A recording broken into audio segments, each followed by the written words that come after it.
Assalamualaikum warahmatullahi wabarakatuh. Baik, kembali lagi bersama saya Trisnawati. Di sini pada kesempatan kali ini saya akan membagikan materi saya, yaitu teori naturalisme psikologi perkembangan dari James Rosen. Bisa kita lihat di sini apa saja yang akan kita bahas tentang James Rosen ini. Pertama, kita akan membahas biografi tentang James Rosen. Kedua, teori James. Ketiga, kasus. Keempat, relevasi teori dengan kasus dan referensi. Baik, pada bagian pertama, biografi James Rosen. James Rosen adalah seorang tokoh filosofi besar, penulis dan komposer pada abad pencerahan. Pemikiran filosofinya mempengaruhi revolusi Prancis, perkembangan politika modern dan dasar pemikiran edukasi.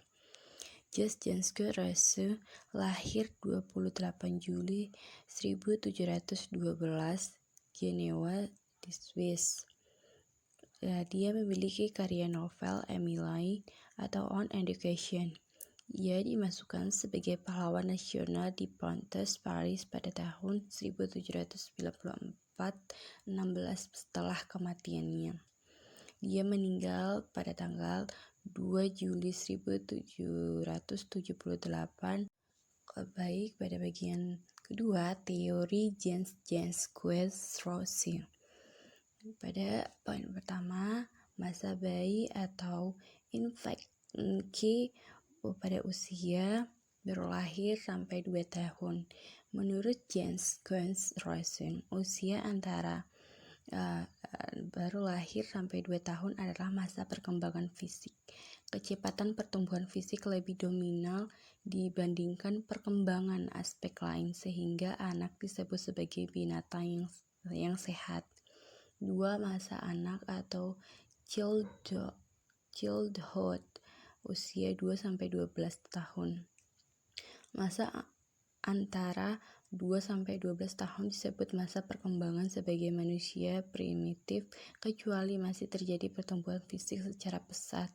Aspek lain sebagai manusia juga mulai perkembangan, misalnya kemampuan berbicara, berpikir, intelektual, moral, dan lain-lain.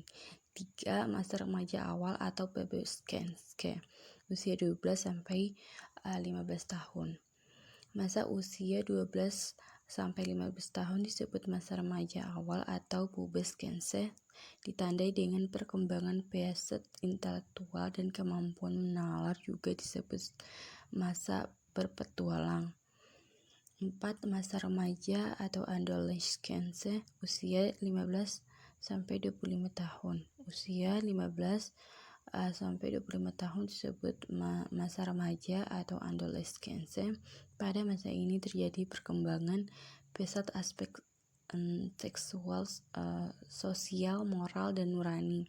Juga disebut masa hidup sebagai manusia beradaban.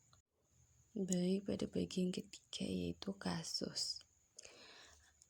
Rosen mempunyai banyak teori mengenai konsep pendidikan yang baik bagi anak-anak. Rosen meminimalisasi penggunaan buku pembelajaran dalam pendidikan anak-anak. Menurutnya, emosi dan pengalaman si anak lebih penting dalam membentuk karakter dan pemikirnya ketimbang buku-buku pembelajaran yang hanya menampilkan teorinya saja. Sehingga jelas bahwa Rosen melalui pemikiran sangat mempengaruhi teori pendidikan modern. Baik, pada bagian terakhir, relevansi teori dengan kasus. Dalam pandangan teologi Rosen, ia menguraikan beberapa pokok iman. Rosen juga meyakini harus ada agama sebagai dasar moralitas dalam masyarakat. Pandangan-pandangan teologis Rosen antara lain mengenai manusia makhluk yang paling dekat dengan Allah. Baik, sekian materi yang saya bagikan.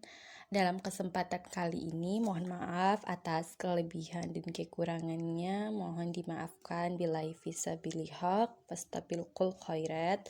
Wassalamualaikum warahmatullahi wabarakatuh.